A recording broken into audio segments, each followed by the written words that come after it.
The views and opinions expressed do not necessarily reflect those of Access Fort Wayne, the Allen County Public Library, or any other supporting groups. If you'd like to produce a show, call us at 260-421-1250.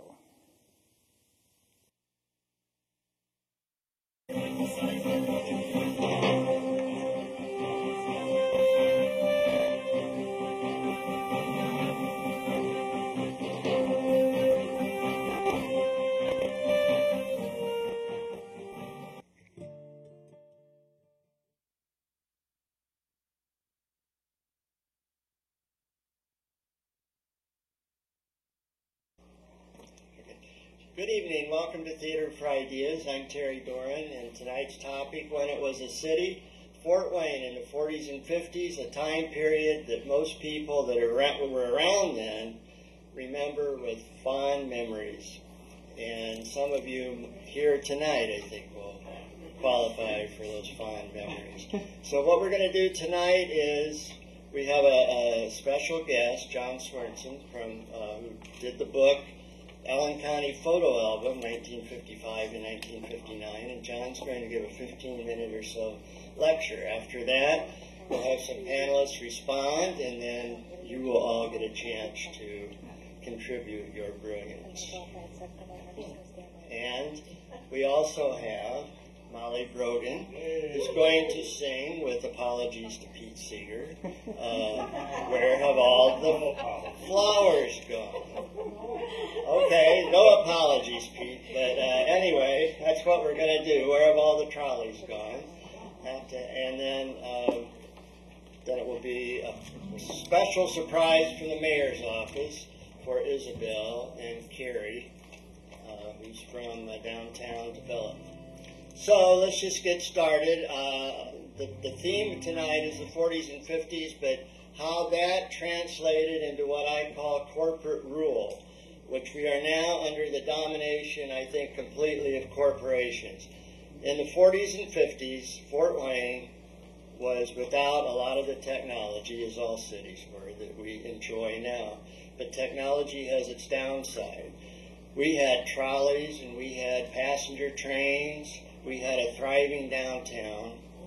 And we lost it, and I think it all started with the trolley and General Motors systematically dismantling the electric trolley. This is documented with the help of Congress. That sort of opened the door to all these other corporations saying, well, look, they got away with it. They got rewarded for it, so we'll do it too. And I don't have to list all of them, but coal mining companies, food companies, drug companies, and the automobile has also opened up, to suburbs, to shopping malls, to chain stores, Walmart, McDonald's. And back in the 50s, I think if you said one word for Fort Wayne people, it would be, three, Wolf-and-Dessars. And Wolf-and-Dessars was a very special place. And I think a lot of that was because the man who owned it, William Glatz, his main philosophy of business was customers, loyalty to customers. I heard that in the Depression, when things were tough, rather than fire people, he cut their salaries in half, including his own. And then when things got better, he not only paid them their full salary, but he paid them back what they had lost during the tough times. That's almost unheard of today. And that's the sort of thing I think that makes people remember Wolf-and-Dessars with such fondness and the 50s with such fondness. So we have a lot to do tonight, and before we get to John, we're going to open the show with When It Was a City.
thank John for those photos from that wonderful book.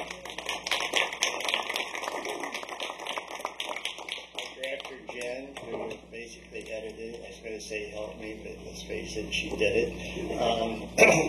So now, sort of on that theme, in the last image, well, I'm sure people from that era recognize all of them. But Harvester was such a mainstay, you know, and one of the things that's so different is this outsourcing of losing jobs and they just disappear. And when you had a job at Harvester or GE, or these were not local places, but you had it for life. And that is a tremendous difference. You know, now we have joblessness, we have people homeless, we have the highest poverty rate in 50 years. But I also want to have fun tonight, so I mean, I don't want it to be too heavy because this is a very special time period. So we're going to have Molly Brogan sing her song, Where Have All the Trolleys Gone? Somehow I feel like I'm your misfit child here, Terry. But he basically set the seeds of this out.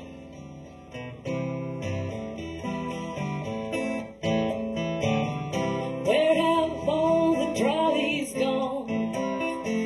A long time passing. Where have all the trolleys gone?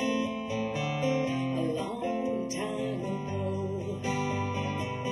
Where have all the trolleys gone? Off to smelters, everyone.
marvelous. Thank you.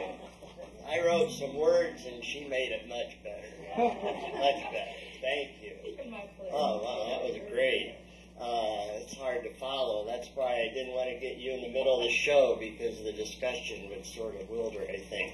But we now want to have a special presentation for a special team that played in the 1940s and the 1950s. It no longer exists except in our memory and in our hearts.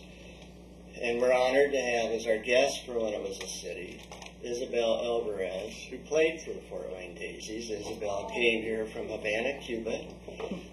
She played in the 50s. She also was a car hop at Halls in 1952. You want to talk about an icon in Fort Wayne, Halls and Gardners. All you do is buzz Halls, buzz Gardners, and then do it again. It's the dumbest thing. So why do I have such fond memories of this time? But anyway, Isabel, probably, of all the people that I've worked with on Theater for Ideas, other than my wife, who's been on my show, has probably been on more programs. I went to Cuba with her. We shot some video. She had the honor of throwing out the first pitch as the Tin Caps honored the Daisies, and you know the league, the All-American Girls Professional Baseball League. Thanks to programs here in Fort Wayne with the Women's Bureau and a reunion game in the 80s, a major Hollywood movie was made, and that's what most people remember that league from. Isabel was in that movie. So, we have a guest also tonight, a new guest on Theater for Ideas, Carrie Houston. And Carrie is from downtown, what's the I? Improvement. Downtown Improvement District. And one of her staff members read the article on Fort Wayne Reader, and I definitely want to thank Michael Summers for that wonderful cover story. And Carrie is Director of Marketing and Events, and they're doing a 50s theme for the holiday, which just shows that, dare I say it, great minds think alike.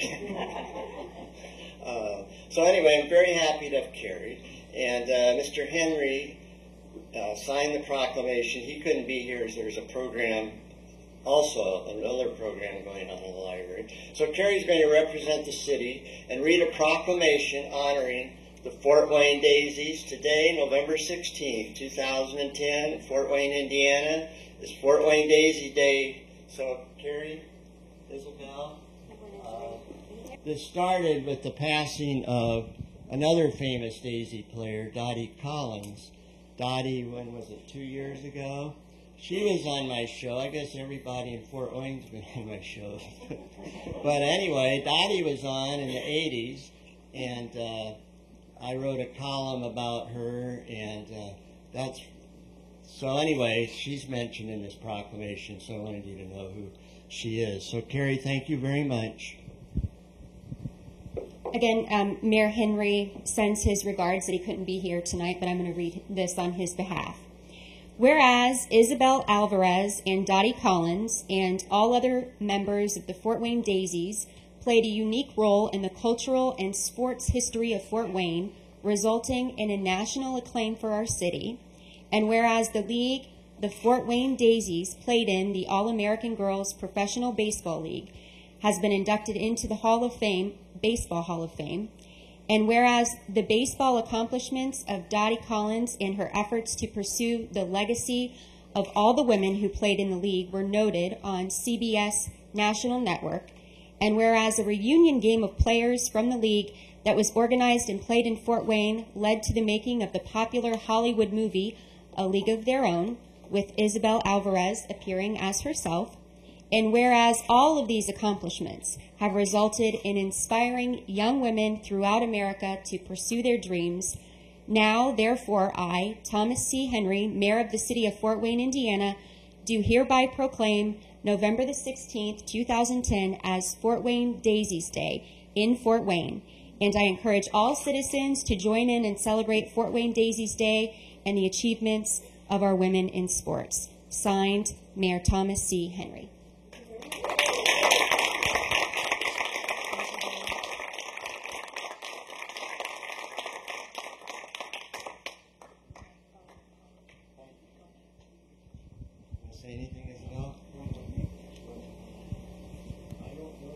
I just want to say thank you. This is a surprise. And sometimes I'm shy on saying any words, but you get me started, then I can't stop. So I'm not going to get started. I want to thank you so much for coming, and I'm very proud. We're proud of you. Thank you. What year did you go to Havana? Do you remember? She grew up in Havana. I know. You mean Back to Havana. Oh, back. Was that at 2000 or later or before? Oh, when we went on that trip, Yeah. it was, I'm a little slow here, 96, was it? I think it was 1996. She got to go to a Cuban baseball game. Baseball is very big in Cuba, as it is here.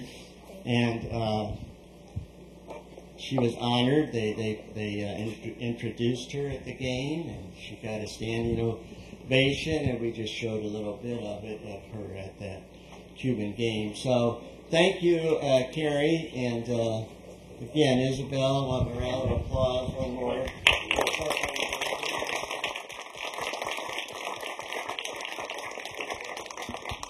It's certainly appropriate given our topic of the 40s and 50s for the Daisies. You saw also a clip of them in when it was a city open.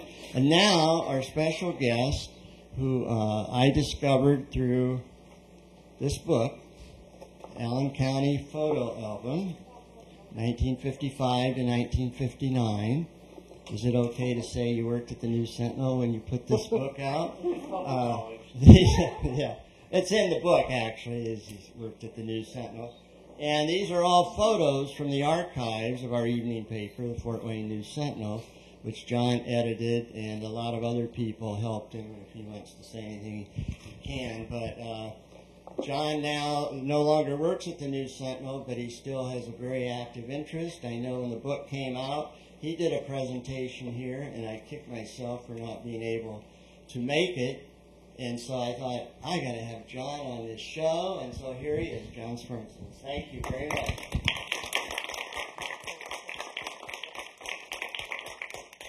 I was the editor and designer for the two books that we put out with featuring a lot of photos from the archives of the News Sentinel.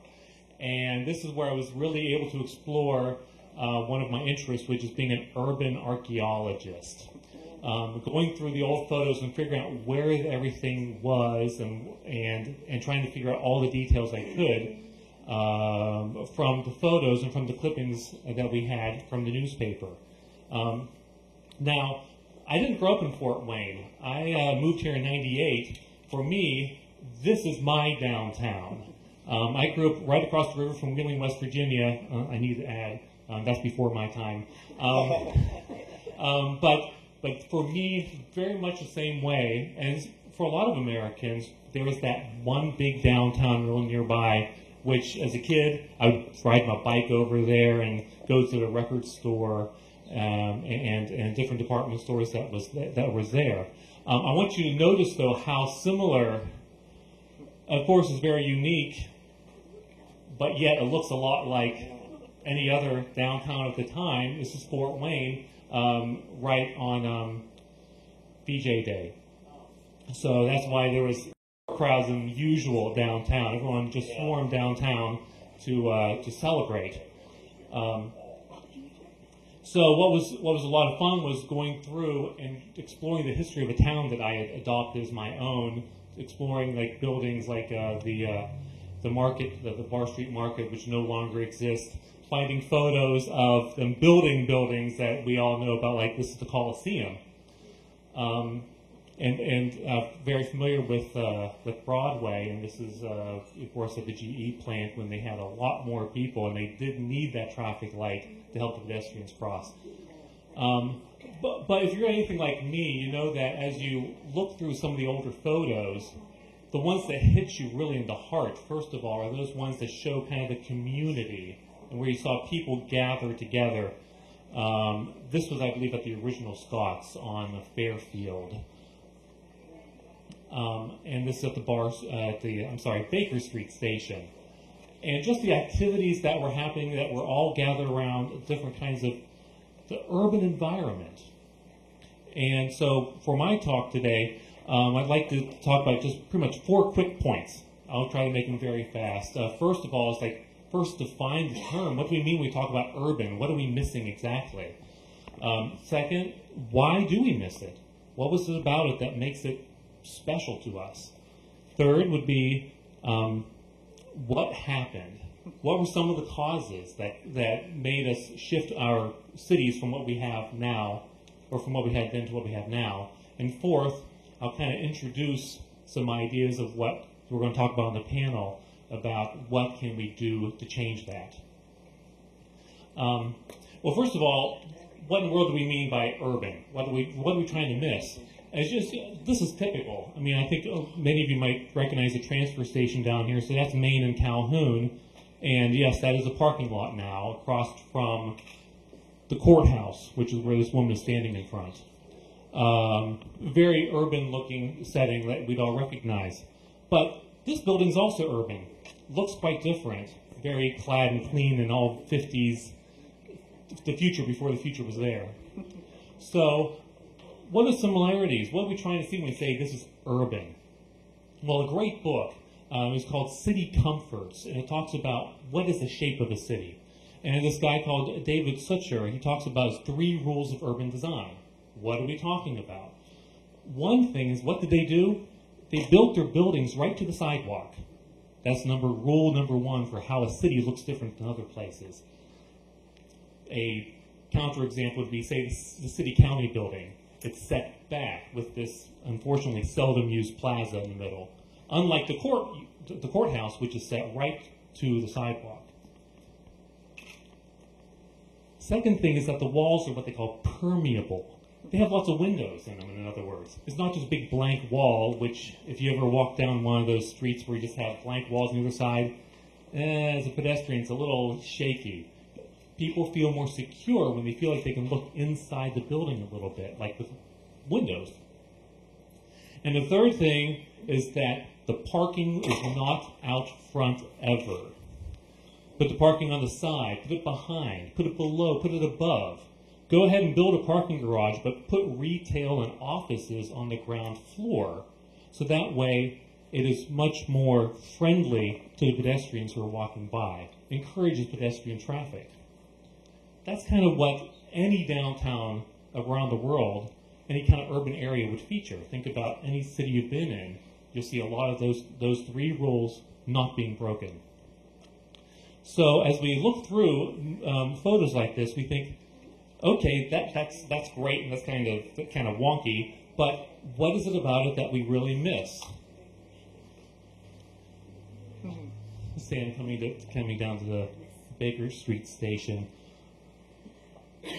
And other photos before they elevated the tracks down there. Only one building's still there, I think. Party Apart. That's that building still there. And the Palace Theater, which is now, unfortunately, a parking garage. Why do we have such nostalgia for these photos? Why do I have nostalgia for these photos and I've never been there? It was before my time and I didn't live anywhere near here. Why do I see it and go, oh, too bad? What am I feeling? Well, I know some things. Nostalgia is not a desire to live in the past. That's too easy. Because frankly, I like my smartphone. I don't want to have a walkie-talkie the size of a toaster oven. That's not what I think is a good thing. And also, some things are better in many ways. Healthcare has some benefits right now versus kind of the warehousing of newborns there at St. Joe Hospital. So I see scenes like that. I don't necessarily want to live back there, but there are things that we want when we see this. And when I see a scene like this, a street I've never walked on before, and I've had that kind of longing for it, I think of 3 things. that I came up with. You might think of others. Why do I like this? What do I want about this? And one is that, frankly, it's just interesting.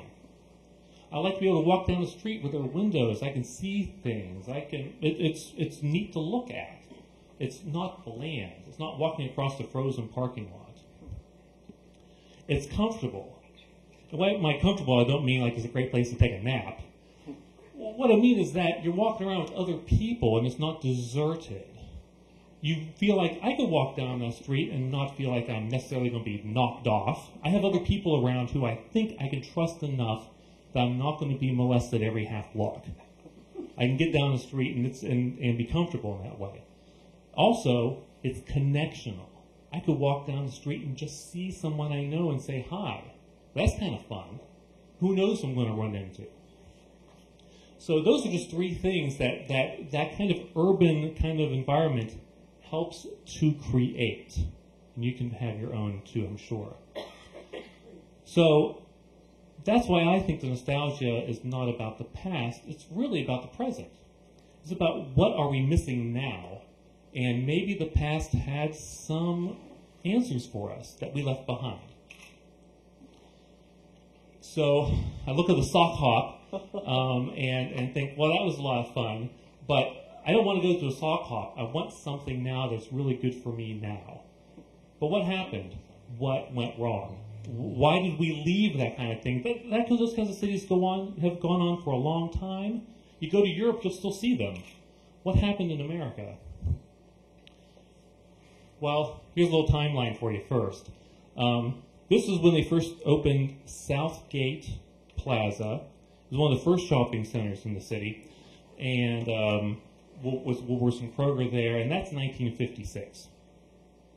And then across the road was, at the time it was Evie's, but it became Scott's with the big cornucopia. Am I saying it right? Avies. I wasn't saying it right. I can spell it though. Which was the largest building, I think, without any supports in it in the world at the time when it was built. It was all cantilevered and fun. Also 56. I got to point out all the cigarettes. Oh my goodness. So then, here we have the Bar Street Market being torn down. Oh, that's 1958. There were things going on at the time, things culturally going on. And it's easy, as foreigners were sometimes did, to blame the television culture. And it's easy to blame the automobile. Isn't this like the worst idea in the world to have church at the drive-in? I just can't believe they actually did that. But there were some other cultural things going on that led to what we ended up with. And in fact, I don't care if you want to live in a Beloit and live out there in far away from the city. Although this is what a Beloit was in the 1950s, not as much shopping as there is now. But what was going on is that at the time the central government was paying a lot of money and subsidizing a lot of effort to make it easier to drive your car around.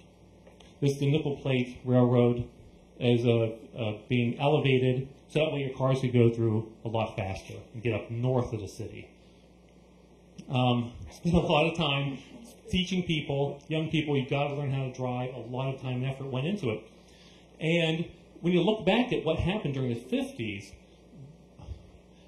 the federal government subsidized about 41,000 miles of highway in just a few years. They built it about as fast as they could. So when we talk about where in the world did the trolleys go, people stopped taking it because suddenly it was a lot cheaper to drive your car. It was a lot cheaper. Excuse me. And so then there's the interurban on its last run, and there's a reason for that. It was a lot easier now to just drive to Bluffton. And then suddenly you had a lot of cars on the roads. You have to have places to put them, so you tear down underused theaters and you build your parking garages. So then, thanks to the highways being built at a faster pace than kind of organic, you started seeing, well, things like this. That's North Crest. Before North Crest was a shopping center, you might know that just Northcrest is actually a little subdivision out there, one of the earliest ones, mid-50s or so. And question is, why build just a bunch of houses out there? Well, at the time, it was the American dream to go and buy a single-family new house. So lots of mortgages were being offered at a very reasonable rate, to the tune of about $11 million. So house builders were following that money. Build more houses. Build houses as fast as you can. Now, if you had an older house like mine, well, you didn't get any money. If you lived in an apartment, no money for you. If you wanted to build a business and live above it, not only do you get no money, but we're going to make it illegal to do it.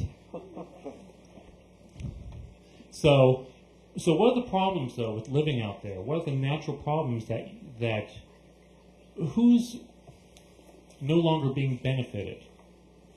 And you have kind of four groups. First of all, kids. Suddenly you can't just walk to town or even get on your bike. You're too far away. Soccer moms were invented in the 50s. You've got to drive kids everywhere because they can't just walk there any longer. And those who are older, you have to drive.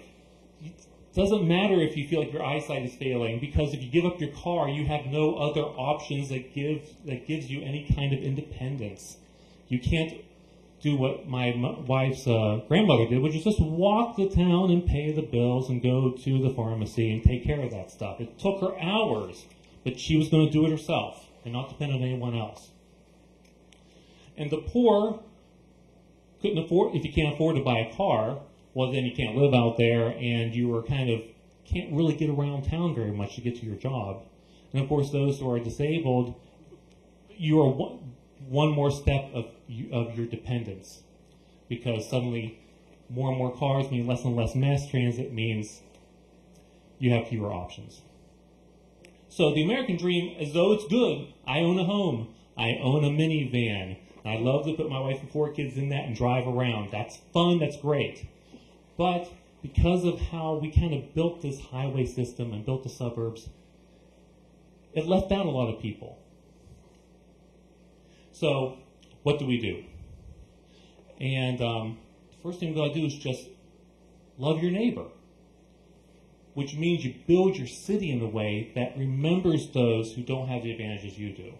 You build your city in a way that, okay, I have a car, I have a house, I can drive around, but let's not automatically build out our cities in a way that make it difficult for those to take a bus to, say, Apple Glen, and the bus stops pretty much a grassy slope.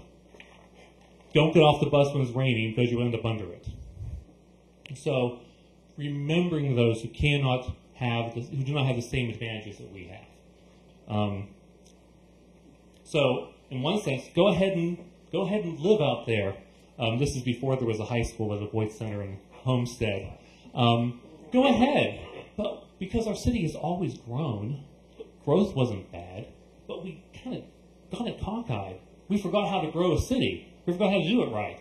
And so we forgot all those people who cities were built for, which is for everybody, and gathering places. This is in my neighborhood. I live right down West Main Street. Except it's that way, isn't it? And what was nice about my neighborhood at this time is that, yeah, you could live in my neighborhood, close enough to walk downtown. You could make silk stockings at the wing. Well, I couldn't. Probably if you were a woman, you could. And then you could go shopping down at the store at Main and Osage and get your bananas, which was really nice. And so what I want to encourage us is to think about what can we do wherever we live to encourage that kind of mixed-use neighborhood again. Because I went with a quick story. I was living in my house there in that neighborhood, and one day a woman came to my house and knocked on the door and said, "Can I come in and look at your house?" I was suspicious, and it ends up that I'm owning the house that her grandmother owned when she was a little girl.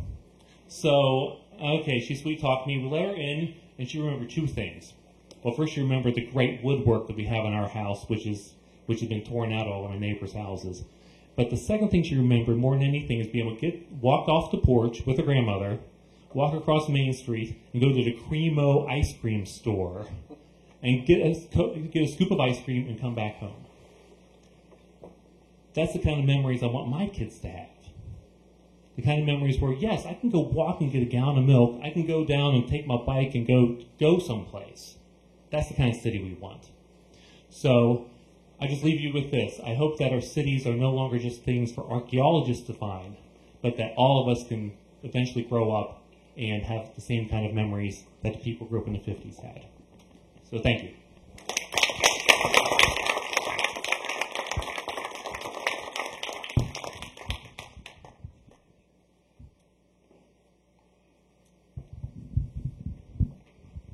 Terry, do you want to talk about what you're doing and maybe how some of John's ideas that you're working on?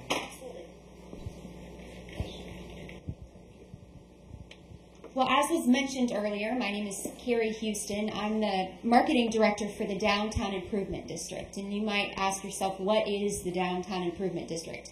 Well, the Downtown Improvement District is a pseudo-government, pseudo-city government, pseudo-nonprofit organization that endeavors to try to bring back the downtown that we all remember.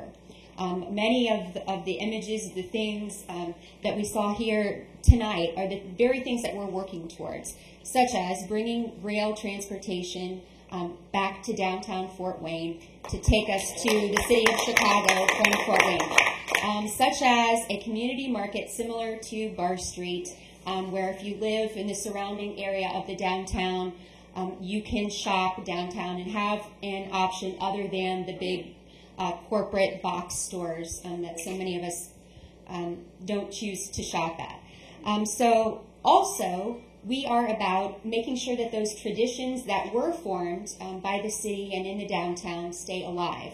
And that's why I came tonight to talk about Holiday Fest. You saw the beautiful image from the 50s of the Santa Claus and his reindeer off of what used to be National City at one time. Now it's PNC Bank. We plan the Night of Lights, which is the start of Holiday Fest. And this year, I wanted the artwork to reflect that nostalgic feel that we all get when we form a family tradition like this.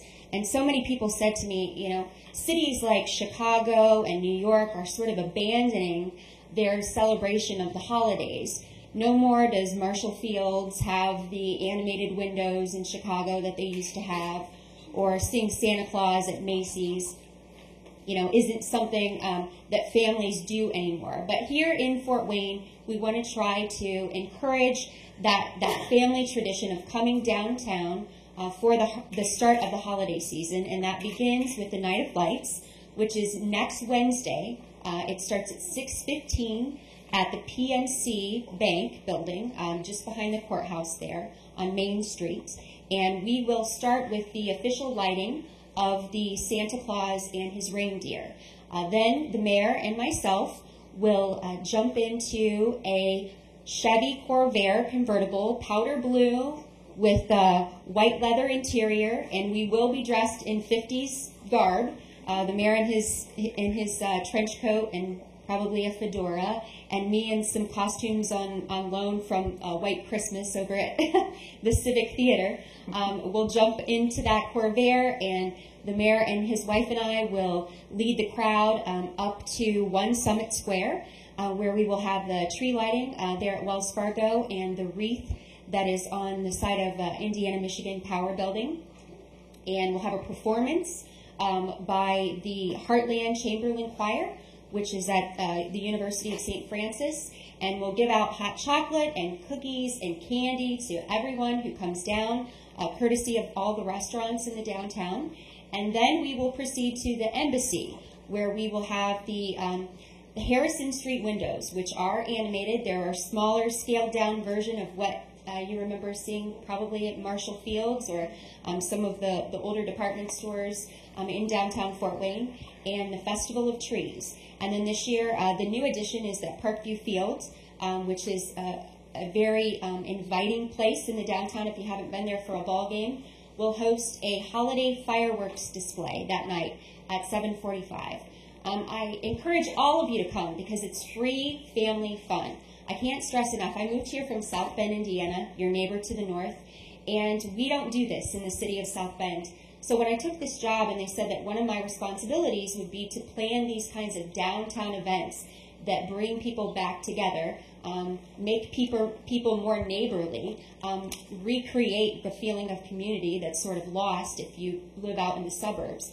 I said, this is wonderful. If anyone says that there isn't anything happening in downtown Fort Wayne, well, they haven't been here because there's plenty happening. And most all of it is sponsored either by corporations or by the Downtown Improvement District and the city, and we try to make it free of cost for everyone. So I have some promotional material here. Look at these posters throughout the city, primarily in the downtown. Join us on the Night of Lights, which again is next Wednesday at 6:15. It lasts until after 8 o'clock. And then there are holiday festivals that happen all season long in the downtown, at the Embassy, the Botanical, the History Center, Science Central, the Grand Wayne Center. I have about a dozen downtown participating venues that all work very hard to put on things for the holiday season because they want you and your family to be able to come together and form traditions, you know, in attending. And so we will be handing out maps at the Night of Lights that have all of those venues listed. You can take those home. You can mark your calendars and plan on bringing your family back to downtown Fort Wayne because we want to revive the downtown and make it again a downtown that we can all be proud of.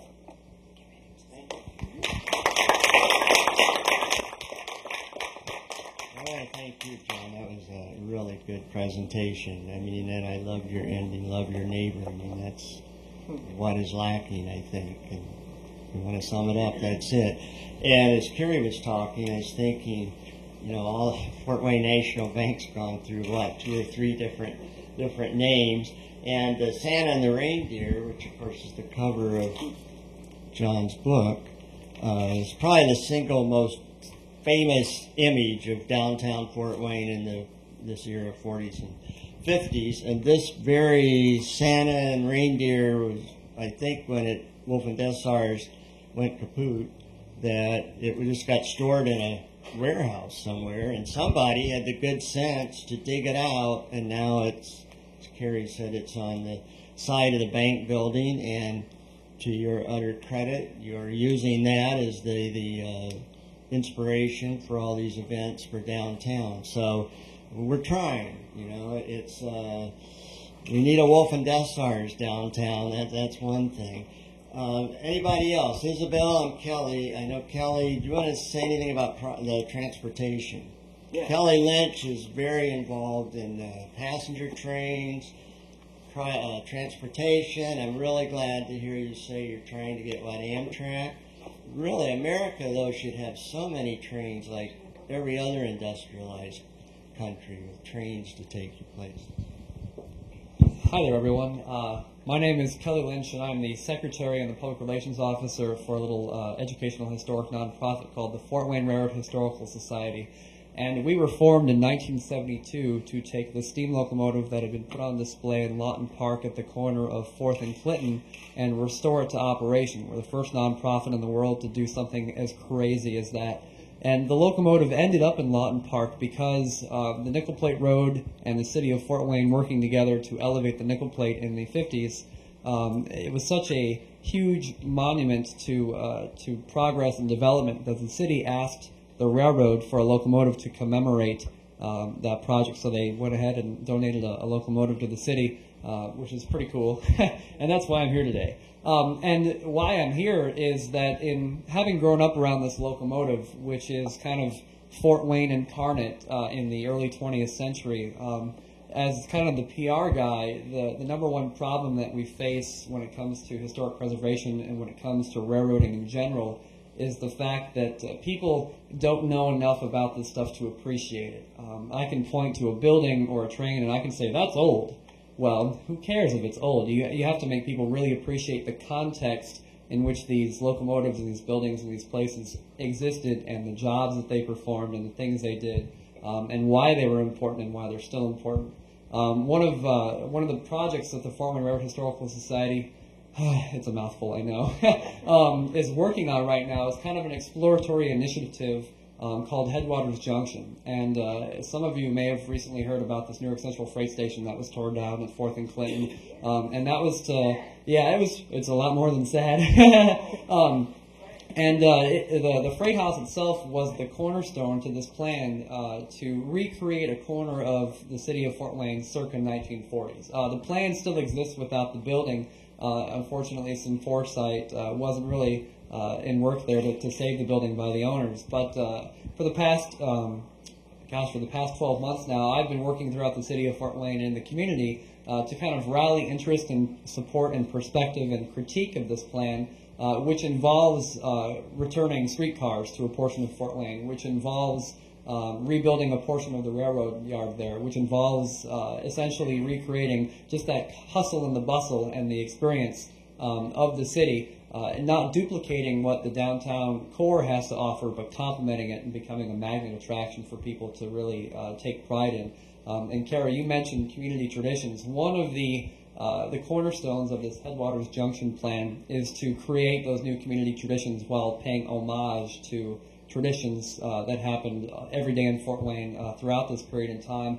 And we saw a photo of one of them. The Pennsylvania Railroad and Wolf and Dessauer and WoWo sponsored the Santa trains. And what the Santa trains were is Santa Claus would arrive by train at Baker Street Station and get in this limousine, which is the photo that we saw, and then go to the department store. And if they wanted, the families could then get on the train and go to Chicago, stay for a weekend, and come back.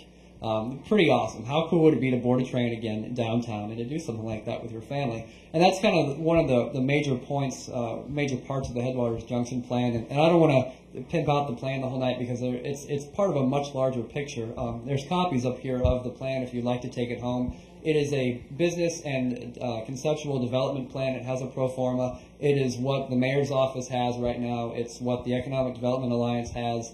And the last meeting I had with the mayor's office and the Department of Development was to keep getting people excited about this, to keep getting input, to keep the buzz up. We may have lost the freight house, but the plan and all of that it entails is still a major part of it. So there's black and white copies up here. You can also download a full color PDF in the link that's in there.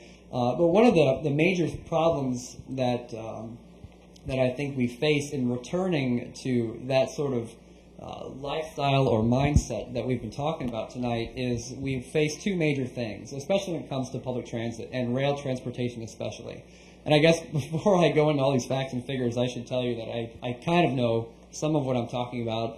For the past 4 years, I've been a consultant for railroad projects for Class 1 and regional railroads. Most of the historical projects, whether it's a steam locomotive or rail or a station that needs to be restored, I've either turned a wrench or offered consulting or done marketing for them. So I've spent a lot of my time since high school, since I graduated in 2004, kind of immersed in this world. And I'm one of the they tell me I'm one of the youngest people in railroad preservation or in rail, period. So whatever that means, I guess it might be cool. It means I'm a big nerd is probably what it means.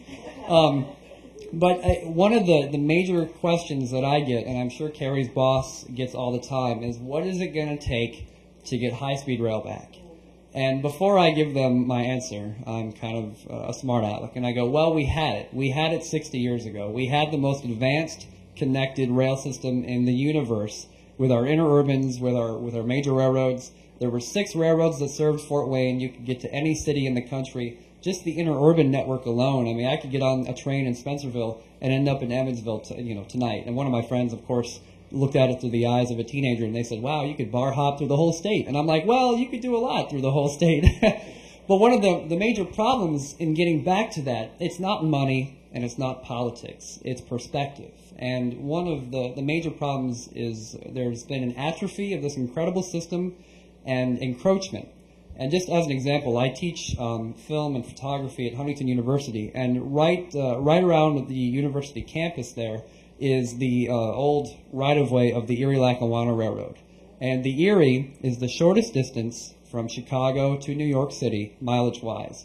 And it's now an empty piece of right-of-way. There's not even a bike trail on it. And for some reason, well, there's lots of reasons, but in the 70s, the railroad went bankrupt and they decided, we don't need this. Wouldn't it be amazing to have something like that now? and we have this incredible muscular system that is atrophied because of the highway system, because of people's perception of travel. And when we talk about the highways and the convenience of travel now, convenience doesn't always mean the best. And not all change is actually progress. And it's really going to take people's appreciation for these types of transportation networks and this infrastructure for it to change. I believe it was Minneapolis, because there are a number of cities that are returning streetcars to their streets. Minneapolis rebuilt about 5 miles of their streetcar system and opened it for free to the public for a year to encourage people to ride it. And everybody said, oh, it's never going to work and people are never going to ride it. Well, now they're over capacity and they're charging money and they're making money and they're expanding it. It takes that shift, and it's going to take a change from the bottom up. I had tons of other crazy streetcar statistics in the back of my mind there somewhere. But the greatest challenge to getting back to that time and that place and that connectivity is just going to be our own perspective and how people grasp it. And I was listening to NPR on my way home from work last week, and there are, now that the elections have happened, a lot of these states are rejecting money that they got for high-speed rail initiatives or for projects that were shovel-ready, that were already happening. And some of the people on the radio said, listen, we don't want this money because we want this money to go towards highways and bridges and tunnels and stuff like that. And they said that rail passenger service has low ridership. It's not going to benefit but a few people. And I thought to myself in the car, what happens in 10 years when gas is $7 a gallon? What happens when the roads are cramped? And it's always going to start off. Passenger rail has always fluctuated between being an essential service and being profitable, and sometimes it's both at the same time. So it's going to start, if there's going to be a start, it has to start from people's perspective from the ground up. And we can't think, oh, trains, they're dirty and they do this. Amtrak, for the beloved orphan that it is, has increased its ridership tenfold every year for the past 10 years. And it's incredible, even though Amtrak is still a shadowy figure of what rail passenger service used to be, it's still getting better and better. And that's kind of where I'm coming at right now. And the Headwaters Junction plan is still alive despite my buildings getting knocked down. And what it means to do is to recreate a lot of what we're talking about, not in a fabricated, superficial way, like you would go to Disneyland and you'd see someone waving in a store window. This is what it's like. It's recreating that urban core. It's instilling civic pride. It's providing services. It's providing entertainment. It's giving people civic pride and color in their community rather than having parking lots or unutilized brownfields in the middle of our downtown. So, I mean, if you have any questions or comments or critiques about rail, I can answer them at leisure. It looks like Terry's about to kick me out, so I better get out of here. If you want to, this happy folder up here has 10 copies of our conceptual plan. You can download a full color plan on the internet. And I would appreciate any interest that you may have. And if you want to pay homage to the Santa Train, we do have 20-minute Santa Train rides happening in New Haven. And you can go to 765.org or fortwaynerailroad.org, and you can touch on a little piece of Fort Wayne's past, but it would be so much cooler if it was right downtown. So, thanks, Terry. Thank you, Tom. You two should get together. I mean, really. All righty.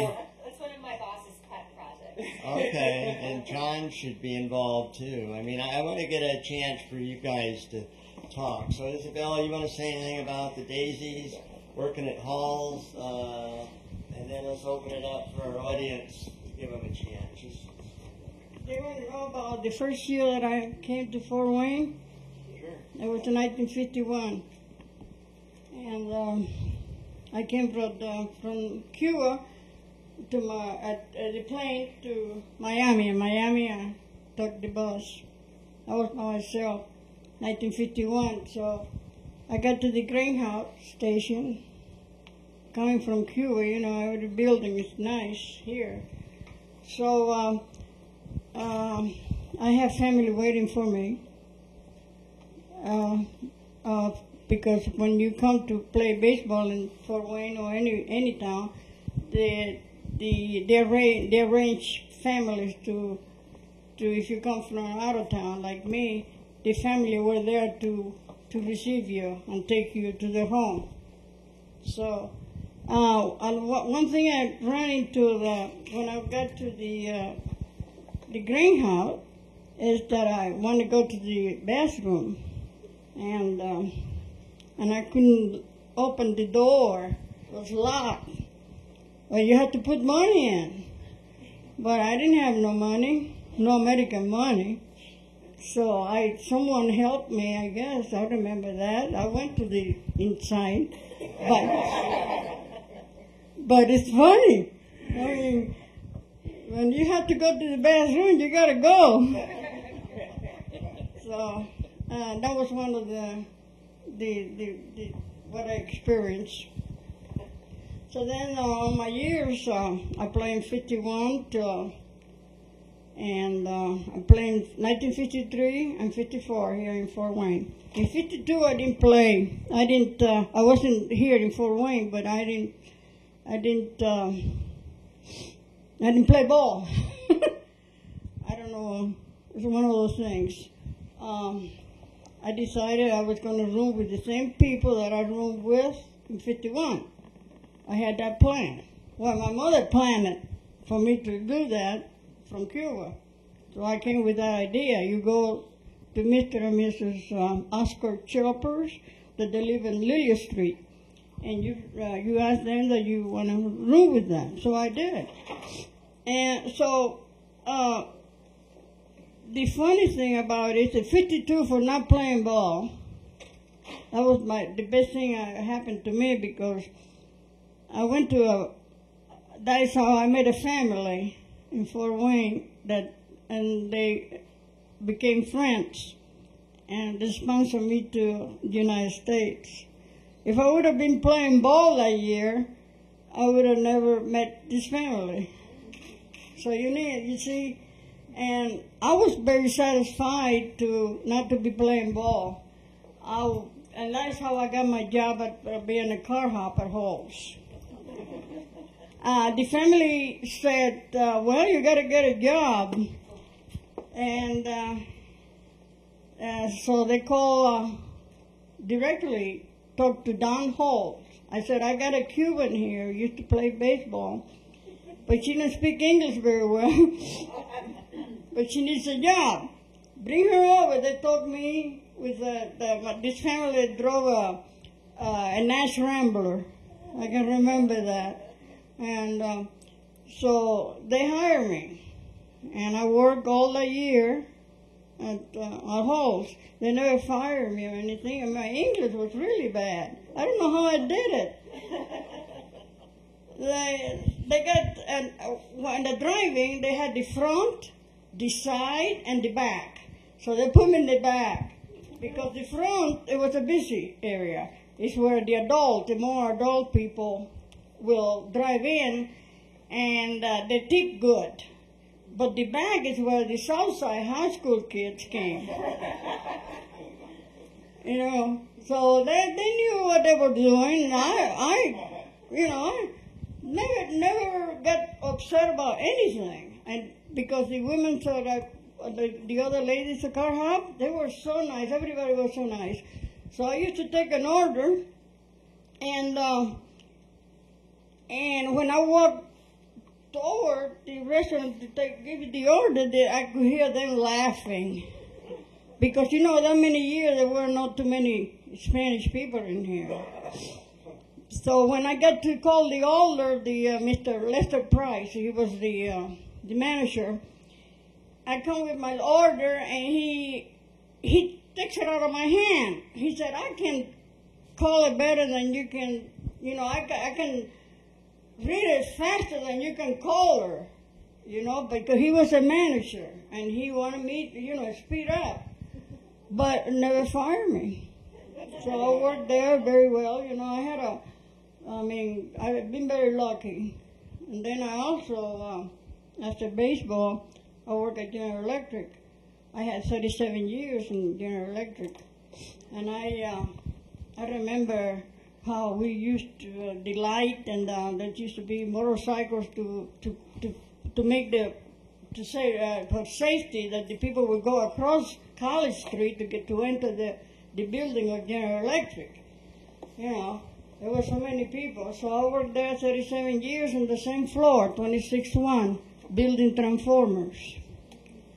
So you see, I've been very fortunate.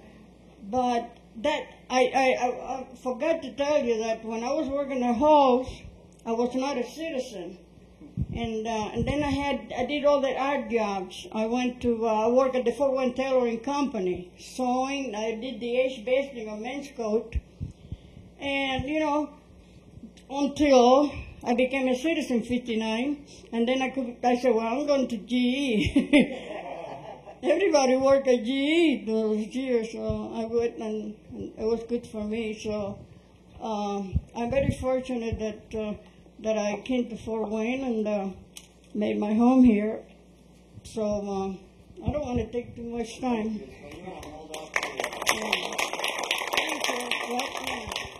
Home of employer bought through GE housing plan. And it just happened, Oscar, you know, I told you Leader Street, and this is the house, the home I lived, you know, yeah. Oscar Chilper. That's something.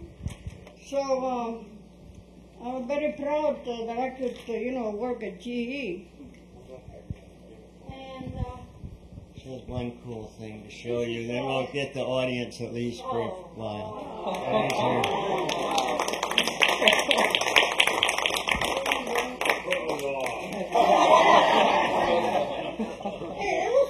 Parade here in Fort Wayne many years ago, and I had a uniform. I paraded with the uniform. That was a lot of years ago, but I don't know how old was I.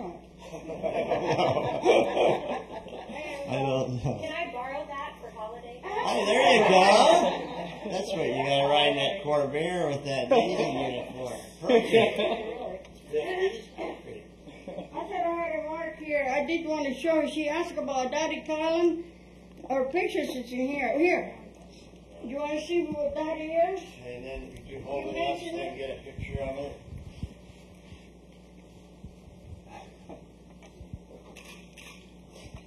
Thank you. And then we have these old calendars here that we went to for the trip. The cruise, year 208. And we got everybody's pictures and everything here. And I was in the committee because I got a lot of sponsors who needed money. And I was in the committee. Let's see. You see, this is our committee for the trip, for the reunion. And there's me here. So that was an honor, you know, that I could do it. And I guess, what did I got here? You know, in 49 and 50, I played in the touring team before I came to Fort Wayne. And every year I had to go back home. This is a map of all the states that we traveled to. This, no, in the United States here, when I came in 1949, my first year, I played in 49 and 50. This was fun because we were by bus, you know, and sometimes we get to the hotel and late at night, and then we had to get up and go practice in the morning. And sometimes the motels, they had bugs. Some we have found maybe one or twice, and we had to leave, you know. So it happened. I mean, and more or less years ago. But we used to have a lot of fun. And all those countries, all the states that I'd seen when I was only, in 49 I was 15.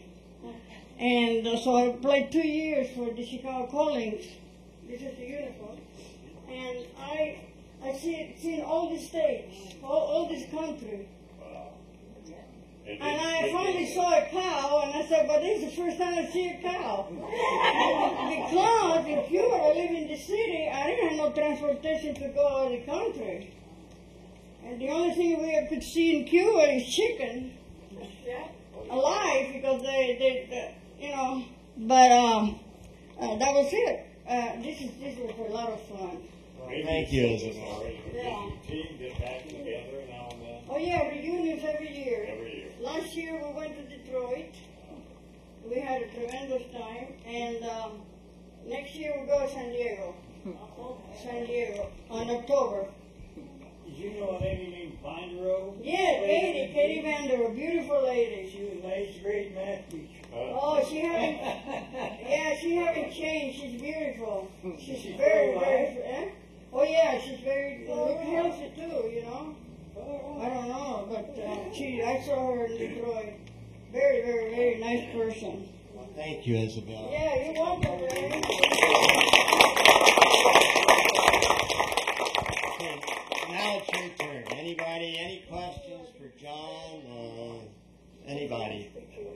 Anybody who spoke, or you just want to add something new? You want to vote on Carrie wearing the Daisy uniform? I'll second that.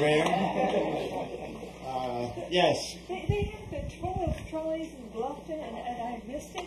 Is it like at the Indiana State Museum? I mean, is there some place that you could see the trolley, the one that I missed in Bluffton? Trolleys in Bluffton? When was they talking about had the the fair replica? there, their street fair or whatever they call it. Oh, the They had one Bluffton of they had one of the trolleys there, and I missed it. And I thought, well, it seems like the State Museum would have it, or someplace, or it must have went somewhere after it left Bluffton. So. Yeah, where have all the trolleys gone? Where are they? I've been trying to find out, Patty.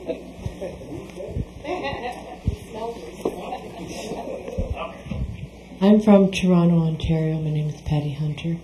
And we had the same in the 50s and 60s, like Eaton's and Simpson's,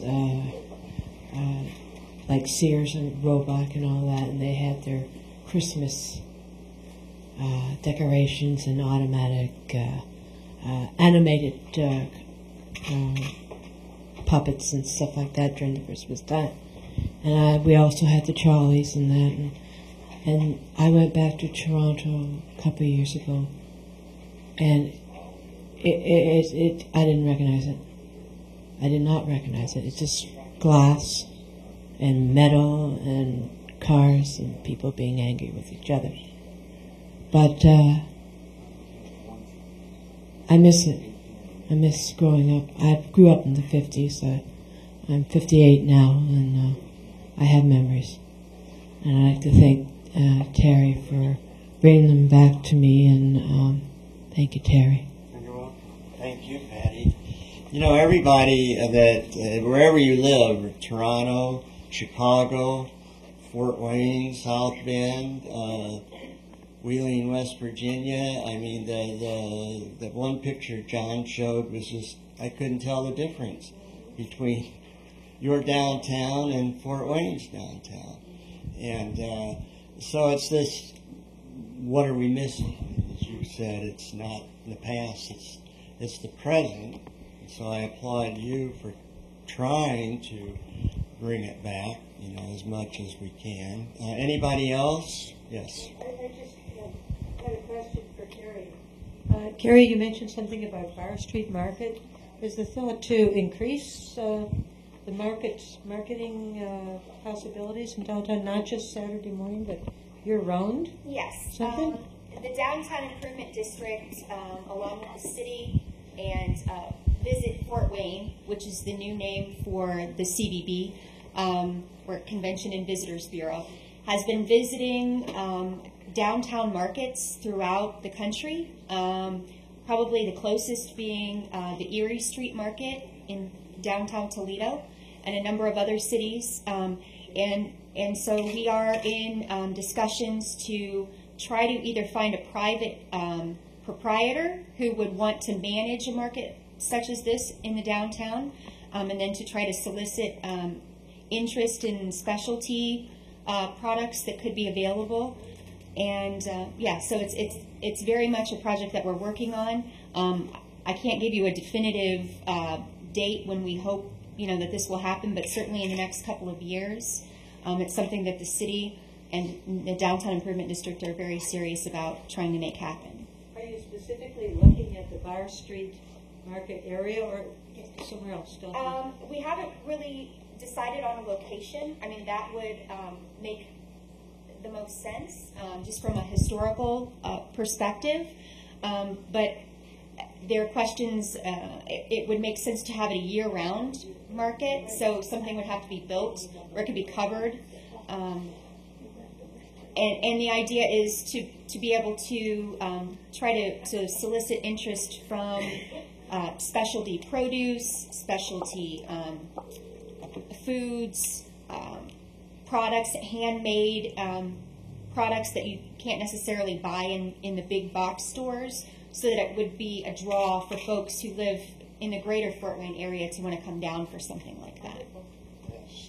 And if I could just add, we have a very big job in the downtown to try to rejuvenate it, and I would encourage any of you who feels akin to those days that you spent in the downtown to get involved in downtown Fort Wayne. Come out to the events that we put on for your benefit. Eat at the restaurants downtown. Be patrons of the businesses in downtown, because if you don't, downtown dies. And so, we can't really, we can't expect change if we don't want to be the force that creates it. So I would just encourage all of you to come downtown and do your part to try to make it the core and the heart of our city again. Thank you very much. I wanted to get Earl here because I've got a question for John. I saw your ad about your little book in the Fort Wayne magazine, and I went down to the Fort Wayne newspapers and I bought your first book, and I couldn't wait for the second one to come out. Well, it came out and I bought the second. My question is, are you going to have a third book? I am no longer employed by the newspaper.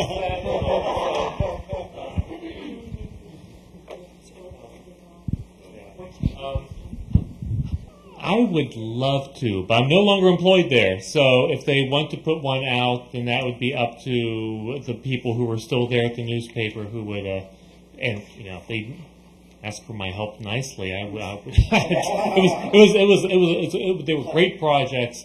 And I think doing a book about the early '60s would be an amazing, fun thing to do. But that's really up to. It was never really up to me. It's up to my bosses anyway. So write the paper and suggest it. Write the paper. Yes. 600 West Main Street. Okay. Anybody else? Because we'll be getting kicked out of here before too long. Before 9. I've been wandering the streets of Fort Wayne for almost 100 years now. But there's one thing a reality that was at Wolf and Dessauer's.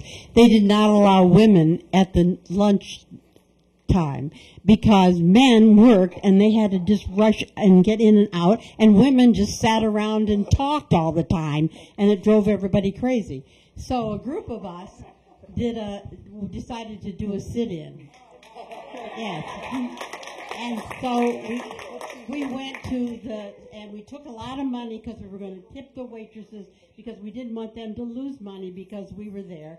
And so about 30 of us women went and sat and ordered lunch, and the manager came down and said, "Is there a problem, ladies?" And we said, "Yes, sir, because we're not allowed to eat here." And then he explained that men work and they have to get in and out, and women just sit and talk. And so we promised not to sit and talk, and we were allowed to come thenceforth. This is as good a time as any. I relinquish my cherished, I'm a shameless agitator tonight to Joanne Evilhair, who was responsible, primarily, she'll deny, for the Fort Wayne feminists. And I think that you should wear this proudly.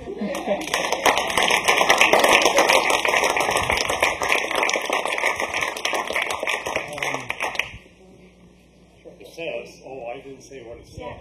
I'm a shameless agitator. I am a shameless agitator. Dave was online, what would you call it, blog called The Agitator. Compiles information from all over. It's really good. It's on the internet. Well, I'm going to have to wrap up because I don't want to have the library security in here running us out. I want to thank Earl. I want to thank you for coming, and Dennis. I want to say that Earl and I were neighbors on Sherman Street way back, and he worked at GE with Isabel, and he and Dennis are very strong champions of getting decent compensation for retired workers.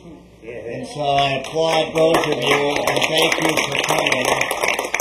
And they could tell us a lot about outsourcing, and we've covered so much tonight. I just want to thank everybody. You have one more thing you want to say? The documentary about the hunt for Oscar, is it possible to buy that? Well, you're talking to the right person. I made that documentary. I'll talk to you after we're done. That reminds me, the documentary that we shot in Cuba with Isabel is playing on Access, and I've got it, the schedule, it's on blue there on the board. If you want to watch it, it's going to air 2 more times, and it's the short version, 14 minutes. But it's really good. It's all about Isabel. You'll see her at the ball game, at her where she grew up in Cuba with her family, and other things. So it's right. I can't remember when it airs, but it's over there on the blue. When I went to Cuba, I think you mentioned I was going for so long that I wanted, but the house where I used to live, you know, I did want to ask if I could go inside and see the home. Really. But I didn't get to it, so. It's like just like you mentioned that it happened to me in Cuba.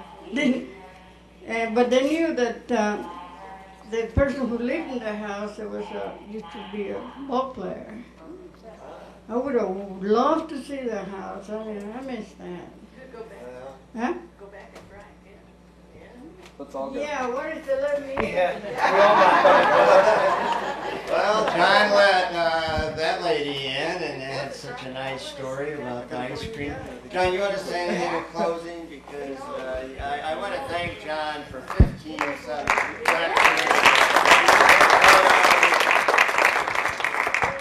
Well, I'd just like to say that, remember that it took us maybe only 30 or 40 years to get away from that to what we have now, of the changes. So 30 or 40 years, we could start getting back to that. It's not going to happen tomorrow. It's not going to happen in just a year. It's a long process. But if enough people stick to it, it can happen again. And bringing business back to actually any urban core. I love East State Village. That's a great little area there. And you got to stick to it. That's true. Yeah.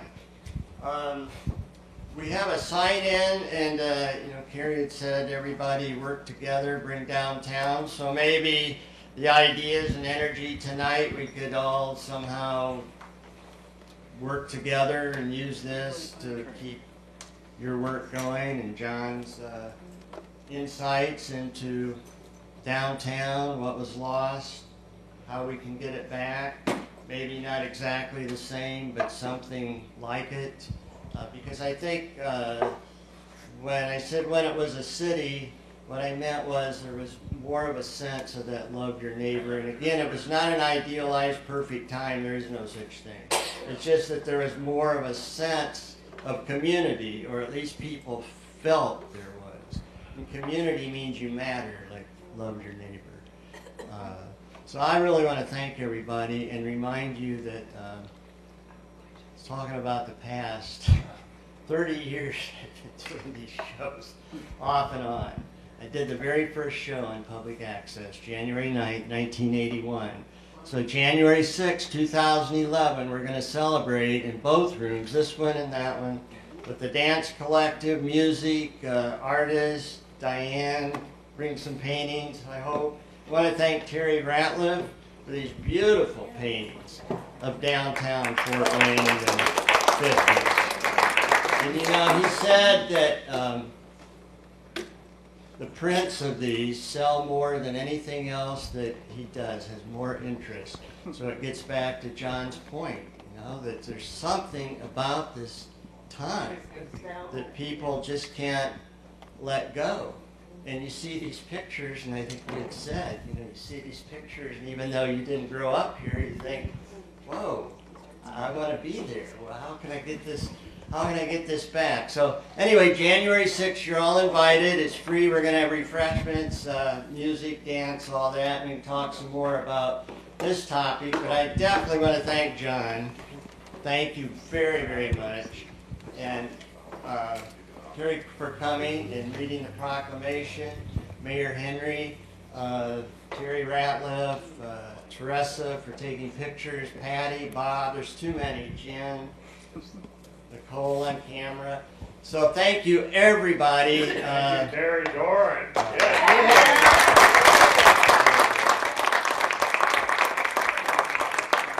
When it was a city, we all want community. Thank you.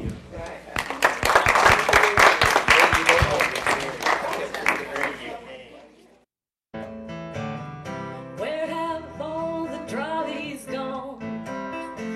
A long time passing. Where have all the trolleys gone? A long time ago. Where